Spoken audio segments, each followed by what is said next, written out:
আলহামদুলিল্লাহ আলহামদুলিল্লাহ, আল্লাহ পাকের দরবারে লাখো কোটি শুকরিয়া যে রব্বে করিম আমাদেরকে মাগরিবের নামাজ জামাতের সাথে আদায় করে নিয়মিত তাফসীর মাহফিলে কালামে পাকের তাফসীরের আয়োজনে আমাদেরকে বসার তৌফিক দান করেছেন। এই জন্যে শুকরিয়া আদায় করে বলি আলহামদুলিল্লাহ।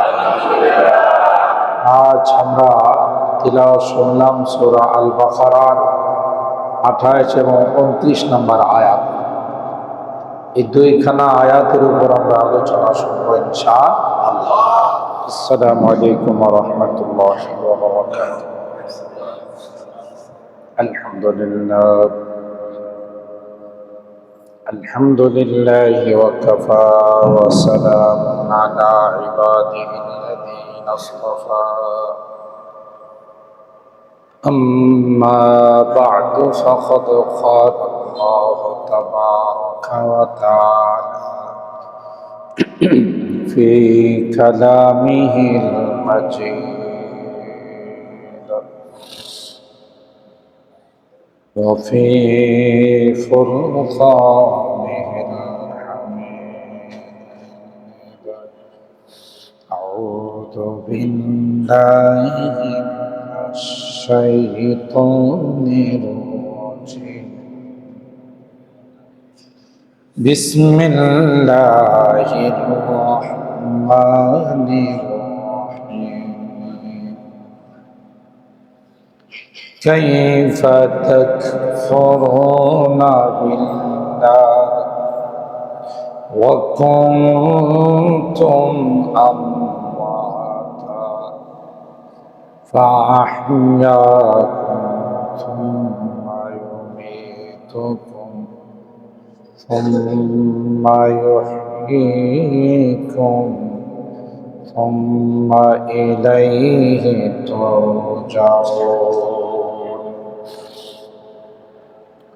هو الذي خلق لكم ما في الأرض جميعا ثم استوى إلى السماء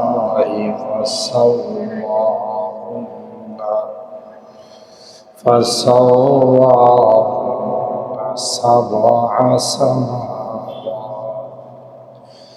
وهو بكل شيء عليم.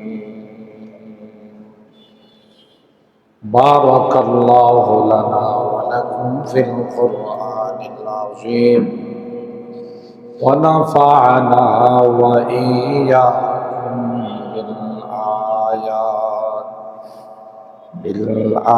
بالآيات والذكر الحكيم.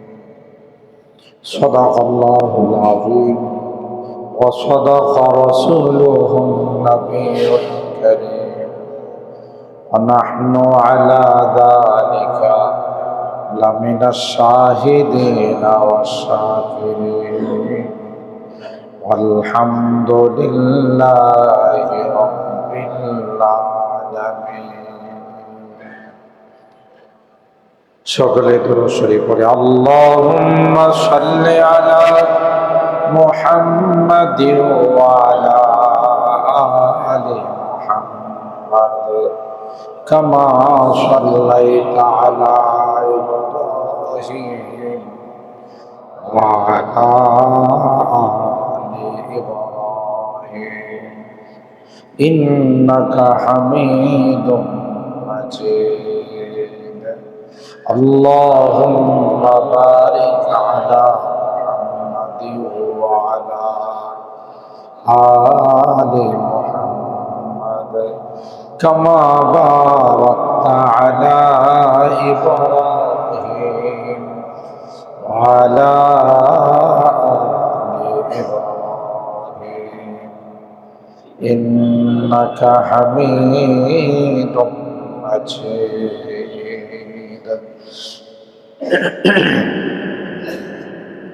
আলহামদুলিল্লাহ আল্লাহ পাকের দরবারে লাখো কোটি শুকরিয়া যে রব্বে করিম আমাদেরকে মাগরিবের নামাজ জামাতের সাথে আদায় করে নিয়মিত তাফসীর মাহফিলে কালামে পাকের তাফসীরের আয়োজনে আমাদেরকে বসার তৌফিক দান করেছেন। এই জন্যে শুকরিয়া আদায় করে বলি আলহামদুলিল্লাহ। আজ আমরা তিলাওয়াত শুনলাম সূরা আল বাকারার 28 এবং 29 নম্বর আয়াত। এই দুইখানা আয়াতের উপর আমরা আলোচনা শুনবো ইনশাআল্লাহ। 28 নম্বর আয়াতে আল্লাহ পাক আমাদেরকে জানান দিচ্ছেন, কাইফা তাকফুরুনা বিল্লাহ, তোমরা কি করে আল্লাহর সঙ্গে শরীক করো। কাইফা তাকফুরুনা বিল্লাহ, আল্লাহর নিয়ামতগুলোকে অস্বীকার করো, আল্লাহর অজস্র ইহসানকে তোমরা ভুলে যাও। কাইফা, কি করে এটা সম্ভব। ওয়াকাদ কুনতুম আমওয়াতা, তোমরা এক সময় মৃত ছিলে, অর্থাৎ একটা নাপাক বীর্য থেকে আমি আল্লাহ তোমাদেরকে বানাইছি। কুনতুম আমওয়াতান ফাহিয়াকুম, সেখান থেকে আমি আল্লাহ তোমাদেরকে জিন্দা করছি। সুম্মা ইউমীতুকুম, দুনিয়ার জিন্দেগি দিলাম, আবার তোমাদেরকে আমি আল্লাহ মৃত্যু দেব, আবার তোমাদেরকে জিন্দা করব। সুম্মা ইউঈদুকুম, একটা পর্যায়ে তোমরা সবাই আমার কাছে প্রত্যাবর্তন করবে। সুম্মা ইলাইহি তুরজাউন, তোমরা আসবে তো আমার কাছে আসবে, আমার কাছে যাওয়া ছাড়া তোমাদের কোনো বিকল্প নাই। তো তোমরা ওই খোদার নাফরমানি করো কেমন করে। এমনটা না যে এবার ছাড়া পেয়ে গেলাম আর ওনার সামনে যাওয়া লাগবে না। একটা সময় তো আমার কাছে তোমাদের উপস্থিত হওয়া লাগবে, ধরা দিতে হবে। জিন্দেগির সব আমল তোমার সামনে চলে আসবে, নেক বদ ভালো মন্দ সব তোমার সামনে উপস্থিত করা হবে। তখন তুমি কোথায় যাইবা, সব কিছু তোমার সামনে আয়নার মতো পরিষ্কার হয়। তো তোমাদের ভয় হয় না, তোমাদের একটা বার মনে হয় না যে আল্লাহ আমাকে বানাইছেন, যে আল্লাহ আমার রিজিকের ব্যবস্থা করতেছেন, যে আল্লাহ আমার সুখে দুঃখে আছেন, আমি সে আল্লাহর নাফরমানি করি কেমন করে। আমার কি একটাবার কলিজাটা কাঁপে না যে আমি যে তার নাফরমানি করতেছি, তার কাছে তো আমার ধরা দিত, আমি তো তার থেকে পলায়ন করতে পারবো না।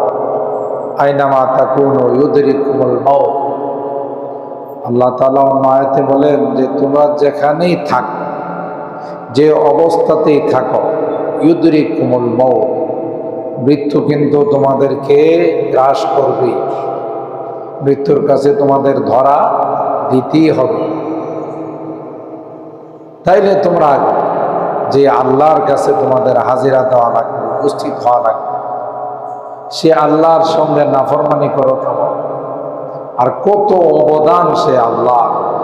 একটা সময় তুমি বীর্য ছিলা, পানি আকারে ছিলা, তোমার কোনো রূহ ছিল না, তোমার কোনো দেহ ছিল না, চলার মতো কোনো পাও ছিল না, শোনার মতো কোনো কান ছিল না, দেখার মতো কোনো চোখ ছিল না। আল্লাহ তাআলা বলেন আল্লাহু খালাকাকুম লা তা'লামুনা শাইআন ওয়া জা'আলা লাকুমুস সামআ ওয়াল আবসারা ওয়াল আফিদা, তোমাদেরকে আল্লাহ এমনভাবে বানাইছেন কিছুই জানতে না, কিছুই দেখতে না, কোনো কিছু তোমাদের সামনে ছিল না। হাত দিলেন, পাও দিলেন, কান দিলেন, চোখ দিলেন, নাক দিলেন, সব কিছু আল্লাহ তোমাদেরকে দান করলেন। সে খোদার নাফরমানি তোমরা করো কেমন, কোন সাহসে। আর এমনটা যদি অত সব দিছে, সব খায়া চলে গেলাম, আবার তো তার কাছে তোমাদের ধরা দিত, তখন তোমার অবস্থা কি দাঁড়াবে।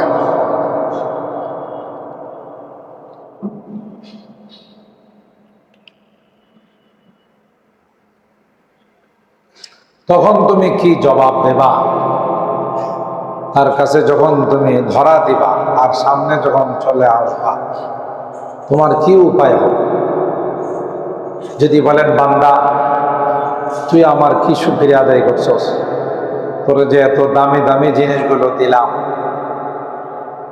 এত দামি দামি অঙ্গগুলো আমি আল্লাহ দান করলাম, তুই কি সুখে আদায় করছস? তুই তো আমার হুকুম মানিস নাই, এক ওয়াক্ত নামাজও ঠিক মতো পড়িস নাই, দৈনন্দিন হারাম খাইছো, আল্লাহকে ভুলে থাকছো, তাহলে তুমি কি নিয়ামতের বদলা দিলা? নিয়ামতের কি শুকরিয়া আদায় করলা?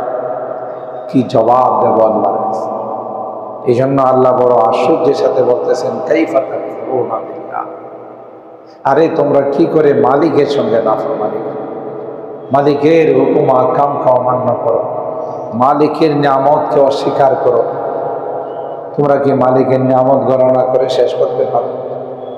ওয়াইন তাউদ্দু নি'মাতাল্লাহ লা তুহসুহা, আল্লাহ বলেন যদি আল্লাহর নিয়ামত গণনা শুরু করে দাও, গোটা জীবন যদি আল্লাহর নিয়ামত গণনা করতে থাকো, লা তুহসুহা, এই গণনা করে আল্লাহর নিয়ামতকে কোনোদিন শেষ করা যাবে না। কোন নিয়ামতকে আপনি অস্বীকার?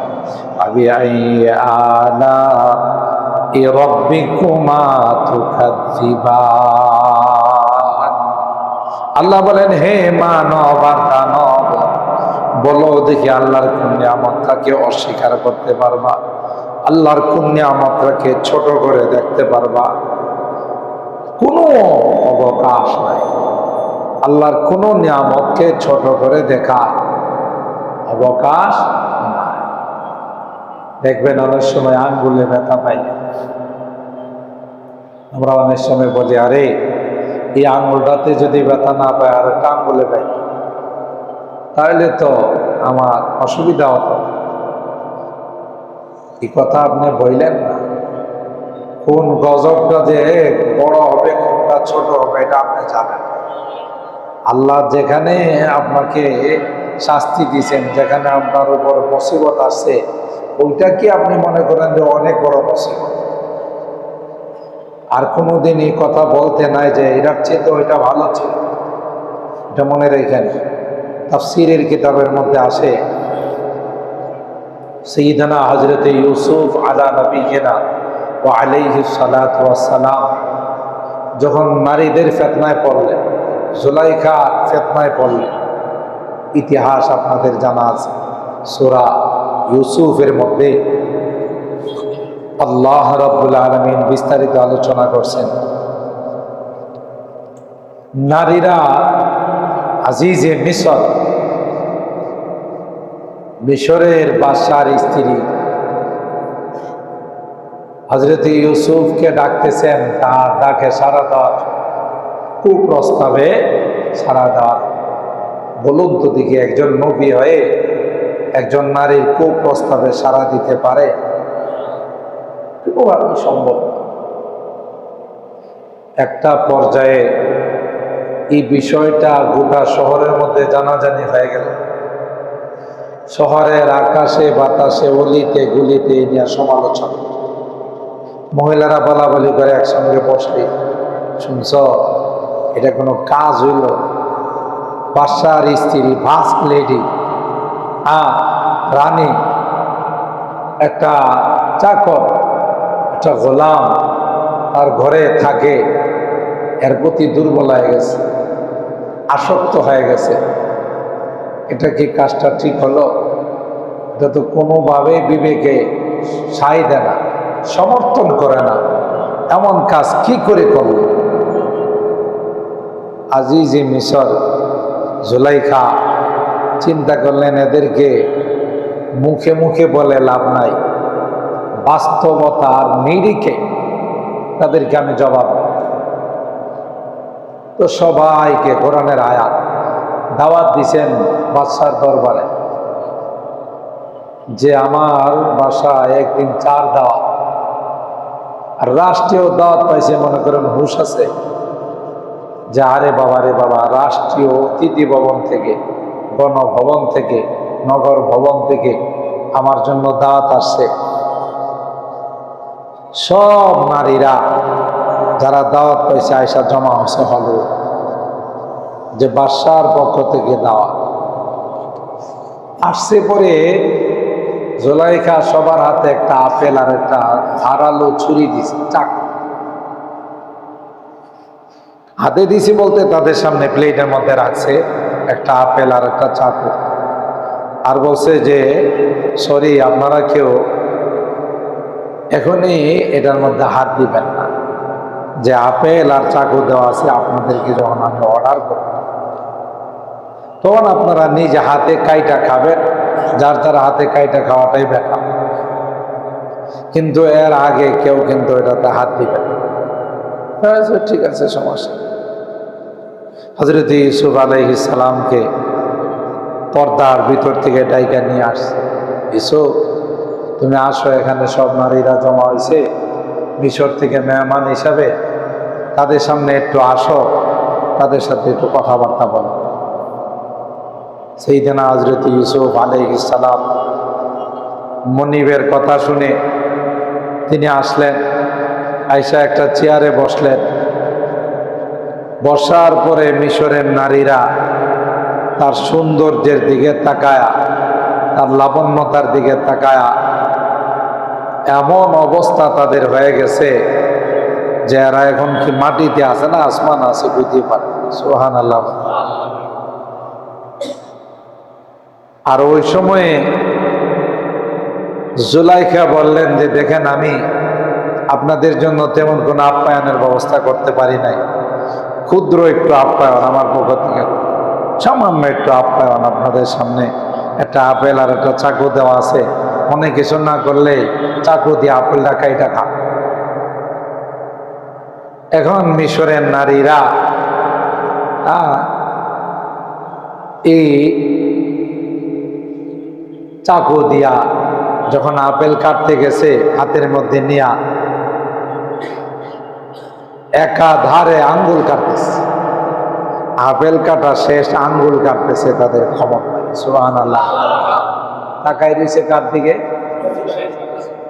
ইউসুফ আলাইহিস সালামের দিকে তাকাই রয়েছে, তার সুন্দর তাকায়া কয়, আরে বাবা, এটা তো মানুষ না, মানুষ এত সুন্দর হতে পারে না, এটা ফেরেশতা। সুবহানাল্লাহ। আকুল্লা হাশা লিল্লাহি মা হাযা বাশারা ইন হাযা ইল্লা মালাকুন কারীম। না না, এত সুন্দর মানুষ হতে পারে না, মানুষ নয়, এটা একটা ফেরেশতা। আল্লাহ এত সুন্দর করে মানুষ বানাইতে পারে, এ কথা বলে আর আঙ্গুল কাটে। সুবহানাল্লাহ। কি কাটে? কাইটা রক্তের অঙ্গে আঙ্গুল যে কাটতেছে, ব্যথা পাইতেছে, কিন্তু খবর নাই, কার দিকে তাকাই দিচ্ছে। কিছু ভালো আছে।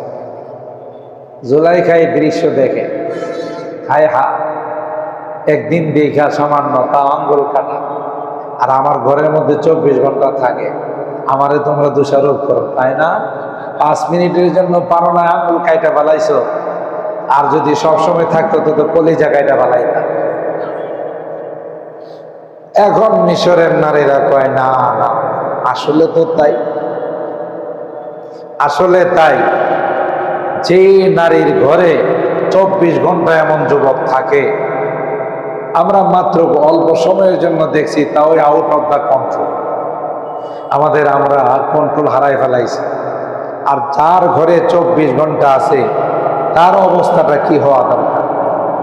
এখন সবাই মিলা একজোট ইউসুফরে বলতেছে, ইউসুফ দেখো, আমরা সব নারীরা তোমার সুপারিশ করতেছি, জুলাইখা যা বলে তাতে রাজি হয়ে যায়। নাউজুবিল্লাহ। ইউসুফ আলাইহিস সালাম দেখলেন যে এতদিন তো একজন ছিল, এখন তো বিশাল দল, সব নারী একাট্টা হয়ে গেছে, একজুট হয়ে গেছে। তখন ইউসুফ আলাইহিস সালাম আল্লাহর কাছে দোয়া করছিলেন, ক্বালা রাব্বিস সিজনু আহাব্বু ইলাইয়া মিম্মা ইয়াদউনানি ইলাই। আল্লাহ, যে বিপদ এখন আমার সামনে, মিশরের সব নারীরা আমাকে বলতেছে তার ডাকে সাড়া দেওয়ার জন্যে, তার প্রস্তাবে সাড়া দেওয়ার জন্যে, না না, সবার কথা আমি শুনতে পারবো না, যেই বিপদ আমার সামনে, এর থেকে জেলখানায় বন্দি করে যাওয়া, জেলখানায় বন্দি হয়ে যাওয়া আমার জন্য উত্তম। বিপদ দুইটাই। একটা বিপদ হলো নারীরা আমাকে ফুসলাইতেছে, ওয়াসওয়াসা দিতেছে, ধোঁকা দিতেছে। আরেকটা বিপদ হলো জেলখানায় যাওয়া। তো ইউসুফ আলাইহিস সালাম আল্লাহর কাছে ফরিয়াদ করলেন, আল্লাহ এই জেলখানায় যাওয়াটা আমার জন্য বেটার। শারীরিক কষ্ট করলাম, তবু চারিত্রিকভাবে যেন আমার গায়ে দাগ না লাগে, সেই জন্য আমার জেলখানায় দিয়ে দেন। সেই কারণে 7টা বছর ওরা জেলখানায় থাকা লাগছে। মুফাসসিরিন কেরাম লেখেন, ইউসুফ আলাইহিস সালাম যদি এভাবে দোয়া না করে আল্লাহর কাছে দোয়া করতেন যে আল্লাহ আমি তো কোনো বিপদে আছি, সব নারীরা একাত্র হয়ে গেছে, একজুট হয়ে গেছে আমাকে ওই জুলাইখার প্রস্তাবে সাড়া দেওয়ার জন্য, আমাকে তুমি বিপদ থেকে উদ্ধার করো, কিভাবে করবা তোমার ব্যাপার। তাইলে আল্লাহ জেলখানায় না নিয়েও তাকে সুন্দরভাবে উদ্ধার করে ফেলে। এতে কি বোঝা গেল? বিপদ যখন আসে তখন আপনি সিদ্ধান্ত নেন না এটার চেয়ে এটা ভালো। কোন বিপদটা আপনার জন্য ভালো হবে, কোনটা আপনার জন্য অমঙ্গল হবে, এটা কে জানে? সুতরাং নিজের থেকে কোনো সিদ্ধান্ত নিতে যায় না যে আমার এই বিপদটা না হয় যদি ওই বিপদ একটার চেয়ে আর একটা কঠিন। এই জন্য নিজে সিদ্ধান্ত না নিয়ে আল্লাহর কাছে ছেড়ে দেওয়া, আল্লাহ তুমি আমার জন্য যা মঙ্গল তার ফাইসালা করে দাও। এই যে দেখ, তো আল্লাহ রাব্বুল আলামিন বলেন যে বান্দা অজস্র নিয়ামত তোর উপর আমার দেওয়া আছে। অসুস্থ হলে আমি সুস্থ করি, ওইদা মারিতু ফাহুয়া ইয়াশফিন, হুয়াল্লাযী ইউতঈমুনি ওয়া ইয়াসকিন, ওইদা মারিতু ফাহুয়া ইয়াশফিন, হুয়াল্লাযী ইউহয়ী ওয়া ইউমীত। তিনি আমার হায়াত মওতের মালিক, তিনি অসুস্থ হলে আমাকে সুস্থতা দেওয়ার মালিক, তিনি আমাকে ক্ষুধা হলে খাওয়ানোর মালিক, সব কিছুর মালিক তিনি। আল্লাহ বলেন এত সব কিছু দিয়ে আমি তোমাকে লালন পালন করি, তুমি আমাকে ভুলে যাও কোন সাহসে? কাইফা তাকফুরুনা বিল্লাহ, কি করে মহান রবকে তুমি ভুলে যাও, মহান রবকে তুমি অস্বীকার করো। অকুনতুম আমওয়াতা, তুমি তো ছিলে একটা মুর্দা, একটা নিষ্প্রাণ বীর্য। সেখান থেকে আমি আল্লাহ আস্তে আস্তে কারিগরি করে তোমাকে এত বড় বানাইলাম। সুতরাং তুমি আমাকে ভুলে যাও না, আমাকে স্মরণ রাখো। আর আল্লাহকে স্মরণ রাখার অর্থই নেই যে সারাদিন আল্লাহ আল্লাহ আল্লাহ। আল্লাহকে স্মরণ করার অর্থ হইল যে আমার হুকুম আহকামগুলো তোমার জীবনে বাস্তবায়ন। কেউ যদি 100 দানা নেয়া 1000 দানা নেয়া বলতে থাকে আমি আল্লাহকে ভুলি নাই, আল্লাহকে ভুলি নাই, আল্লাহকে ভুলি নাই, আল্লাহকে ভুলি নাই, নামাজ পড়ে না। মুয়াজ্জিন সাহেব আযান দিয়েছে, এবার চলেন আপনারা এত জিকির ফিকির করেন, নামাজে যাওয়ার সময় আমার তসবিহ পড়তে হইব, আল্লাহকে ভুলি নাই, আল্লাহকে ভুলি নাই। আল্লাহকে শয়তান, তুই নামাজে যাস না, আমার কথা মতো চলস না, আবার মুখে দিয়ে তুই বলিস যে আমি ভুলি নাই, তোর এই আমার এই জিকির, তোর তোমার এই জিকিরের আমার দরকার নাই। তো আল্লাহকে স্মরণ রাখার অর্থ হলো আল্লাহর হুকুম আহকামগুলো জীবনে, বুঝতেছেন, নাফরমানিগুলো ছেড়ে দেওয়া, আল্লাহর ইবাদত বন্দেগী করা। এটার অর্থ হইল আল্লাহকে ভুলে না যাওয়া। যে আল্লাহকে স্মরণ রাখে সে আল্লাহর নাফরমানি করে না, যে আল্লাহকে ভুলে যায় সে আল্লাহর নাফরমানি। আচ্ছা বলুন তো দেখি, রাত্রের বেলায় যদি আমি একটা গুনার কাজ করি, জেনা করলাম, নেশা করলাম, চুরি করলাম, এটা তো বোধহয় আল্লাহ দেখে না। অন্ধকারের মধ্যে আল্লাহ দেখবো, আপনি দেখেন? হ্যাঁ, তাহলে এই যে একটা ভয় কার অন্তরে যদি থাকে, দিনে রাতে সকাল সন্ধ্যায় আলোতে অন্ধকারে কে দেখেন? তার পক্ষে কি কোনো গুনাহ করা সম্ভব? ওই যে আমি তাফসীরের মধ্যে আরো 2 দিন বলছি, পীর সাহেবে খেলাফত দিব, তার মুরিদদেরকে বলছিলাম না আরো 2 দিন, যে তোমাদের খেলাফত দিব একটা পরীক্ষায় পাশ করো। কি পরীক্ষা? এই যে সবার হাতে একটা করে কবুতর দিলাম, এই কবুতরটা এমন জায়গায় জবাই করবা যেন কেউ না দেখে। এইভাবে জবাই করে নিয়ে আসতে পারলে খেলাফত। কারণ সবাই কবুতর নিয়ে গেছে, গিয়ে ঘরের দরজা জানালা বন্ধ করে অন্ধকারের মধ্যে কি করছে, জবাই করছে। কেউ দেখছে? কেউ দেখে নাই। কেউ গুহার ভিতরে যায় জবাই করছে, কেউ দেখছে? কেউ দেখে নাই। সবাই জবাই করে নিয়ে আসছে। পিসাব বলে, তুমি যে জবাই করছো কোথায় জবাই করছো? কেউ দেখে নাই। কথা না, একটা পোকাও দেখে নাই। কি? ওই ঘরের দরজা জানালা সব বন্ধ করে জবাই করছে, একটা পোকা মাকড়ও দেখে নাই। তুমি জবাই করছো কই?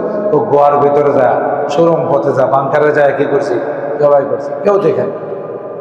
সবাই এভাবে আয়সা বলতেছে যে আমার এটা কেউ দেখে নাই, আমার এটা কেউ দেখে নাই। কিন্তু একজন মুরিদ জিন্দা কবুতর আর চাকু হাতে নিয়ে এসে কয়, আপনারটা আপনার কাছে রাখেন। আমি বহু চেষ্টা করছি বিভিন্ন জায়গাতে গিয়া যে জবাই করতে পারি কিনা, এমন কোনো জায়গা পায় নাই যেখানে কেউ না দেখলো আমার আল্লাহ দেখেন। দেখেন কোথায় চলে গেছে বেচারা, কেউ না দেখলো আমার আল্লাহ দেখে না, এমন কোনো জায়গা আমি খুঁজে পাই নাই। তখন উনি বললেন, সব ফার্স্ট ডিভিশন ফেল, আর আমার এই মুরিদি ফার্স্ট। সুবহানাল্লাহ। কেন? তার ভিতরে আল্লাহর ভয় ঢুকছে, যে যেখানেই যা কিছু করি কেউ না দেখলো আমার আল্লাহর ফাঁকি দেওয়া যাবে না। এই যে একটা ভয়, চোরামিয়া যারা চুরি করে, যারা ডাকাতি করে, যারা নেশা করে, যারা জেনা করে, যারা হারামি করে, সুদ খায়, ঘুষ খায়, এদের মাথায় যদি এই জিনিসটা কাজ করতো, আরে আমি যে এখন সুদি লেনদেন করতেছি কেউ না দেখলো, কে দেখতেছে? আমি যে এখন ঘুষের লেনদেন করতেছি কেউ না দেখলো, ঘুষের লেনদেন করে, সিস্টেম সুন্দর, এছাড়া তাসবিহ তাহলিল করে সবাই তার কাছে যায়। এখন ইশারা দিয়ে কয়, মানে বাক্সের মধ্যে দিয়া যা, আমি সরাসরি নেই না, ওই দিয়া যা, বাক্সের মধ্যে দেওয়া যায় যে বাক্স খোলা আছে, নিয়ে আসছে, আল্লাহ আল্লাহ আল্লাহ, মানে ইশারা করতেছে যে এখানে রাইখা যা, আমি জিকিরে ফিকিরে আছি। কথা বলেন ঠিক কিনা? তো এটা কেউ না দেখলেও কে দেখতেছেন? এই জন্য ওলামায়ে কেরাম কিতাবে লিখেন, যার ভিতরে এই ভয় সৃষ্টি হবে যে 24 আওয়ার 24 ঘন্টা আমার আল্লাহ আমাকে দেখে, সুবহানাল্লাহ, তার জীবনে কোনোদিন গুনাহ করা সম্ভব। এই জন্য আল্লাহ বলেন, আমার বুঝে আসে না, আমি আশ্চর্য হয়ে যাই তোমরা কি করে গুনাহ করো, কাইফা তাকফুরুনা বিল্লাহ, কি করে আল্লাহর নিয়ামতকে অস্বীকার করো, কি করে নাফরমানি করো, কি করে গুনাহ করো, অথচ ওয়াকাদ কুনতুম আমওয়াতা, তোমরা মৃত ছিলে, নাপাক পানি থেকে আল্লাহ তোমার এই সুন্দর দেহটা বানাইছেন। ওয়া কুনতুম আমওয়াতান ফাআহইয়াকুম, তোমাদেরকে আল্লাহ জিন্দা করছেন। এরপরে সুম্মা ইউমীতুকুম, দুনিয়ার জমিনে জিন্দা হয়ে ঘোরাফেরা করতেছো, এই জমিনে অট্টালিকা বানাইতেছো, চাকরি করতেছো, ব্যবসা বাণিজ্য করতেছো, কিন্তু এটা শেষ নয়, তুমি চলে যাইবা। হঠাৎ করে আমার পক্ষ থেকে আওয়াজ আসবে আর তোমাকে দুনিয়াতে রাখা হবে। আমার এই 13 নম্বর খাদেমুল ইসলাম মাদ্রাসার একজন দারোয়ান, বেচারা একসময় ব্যবসা বাণিজ্য করত, ব্যবসা বাণিজ্যে ধরা খাইছে, এই জন্য মাদ্রাসায় এসে দারোয়ানের পোস্টে চাকরি নিছে। গত মাসের 1 তারিখে সে মাদ্রাসা থেকে বিদায় নিছে যে আমার বাচ্চা কাচ্চা বড় হয়ে গেছে, আমার তো এই বেতনে পোষাবে না, আমি একটা ব্যবসা বাণিজ্য করব। একটা দোকানও নিছে, যে এলাকায় থাকে ওই এলাকায় ব্যবসা বাণিজ্য করার জন্য একটা দোকান নিছে, দোকান করতেছে। গতকাল দোকানে বসা মালামাল বিক্রি করতেছে, হঠাৎ করে ব্রেন স্ট্রোক করছে। বাস, স্ট্রোক করার সাথে সাথে হাসপাতালে নেওয়ার পথেই শেষ। আচ্ছা বলুন তো দেখি, সে দোকানে একটু আগেও মাল বিক্রি করছে, সে যদি বুঝতো যে আজকে আমার শেষ দিন, তাহলে কি দোকানে আসতো? তাহলে বসে বসে যে আল্লাহর জিকির আজকার করতো, কালিমার জন্য রেডি থাকতো। কিন্তু কোন সময় যায় সে আমাকে ছো মাইরা নিয়ে চলে যাবে, সুস্থতা অসুস্থতা ভালো মন্দ কোনো কিছুই দেখবে না, সময় শেষ তো চলে যাইতেই হবে। কথা বলেন ঠিক কিনা? এই জন্য আল্লাহ বলেন যে একটা সময় মৃত্যুবরণ করবা, এরপরে মৃত্যুর পরে যে শেষ তা নয়, আমি আল্লাহ কবরে দেওয়ার পর তোমার রূহটা আবার ফেরত পাঠাই। সুবহানাল্লাহ। সুম্মা ইউমীতুকুম সুম্মা ইউহয়ীকুম সুম্মা ইলাইহি তুরজাউন। হ্যাঁ, এরপরে আবার আমি আল্লাহর কাছে ধরা দিতে হবে। বাঁচার কোনো লক্ষণ নাই, তাহলে তুমি কোন সাহসে গুনাহ করো, কোন সাহসে নামাজ ছাড়ো? তোমার এত বড় স্পর্ধা কর্তিকা হবে। কথা বলেন ঠিক কিনা? এই আয়াতের দ্বারা আল্লাহ তাআলা আমাদেরকে সতর্ক করতেছেন, সাবধান সাবধান, লোকালয়ে প্রকাশ্যে গোপনে একা একই সবার সামনে কোনো অবস্থাতেই গুনাহ করা যাবে না, আমার হুকুমের অমান্য করা যাবে না। যদি করো ভয়াবহ পরিণতি।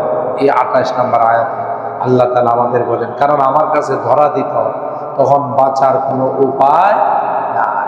এরপরে আয়াতে আল্লাহ বলতেছেন, ওয়াল্লাযী খালাকা লাকুম মা ফিল আরদি জামিআ, যত কিছু আল্লাহ জমিনের মধ্যে আছে সব কিছু তোমাদের ফায়দার জন্য বানাইছে। সুবহানাল্লাহ। আপনি বলতে পারেন, সাপ আমাদের কি ফায়দা আসে?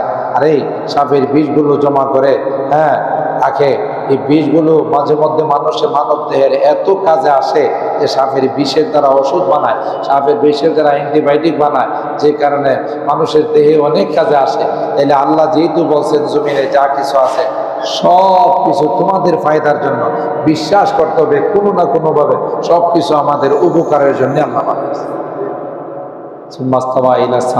এরপর আল্লাহ বলেন, আমি আসমানের দিকে তাকাইলাম, পরে সাতটা আসমান আমি আল্লাহ সৃষ্টি করলাম। আলিম, তিনি সর্ব বিষয়ে অবগত আছেন।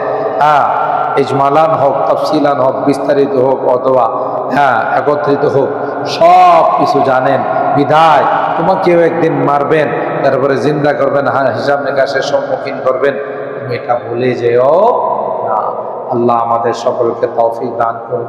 আল্লাহ আমাদের কুদরত বুঝার এবং সেইভাবে জিন্দেগি যাপন করার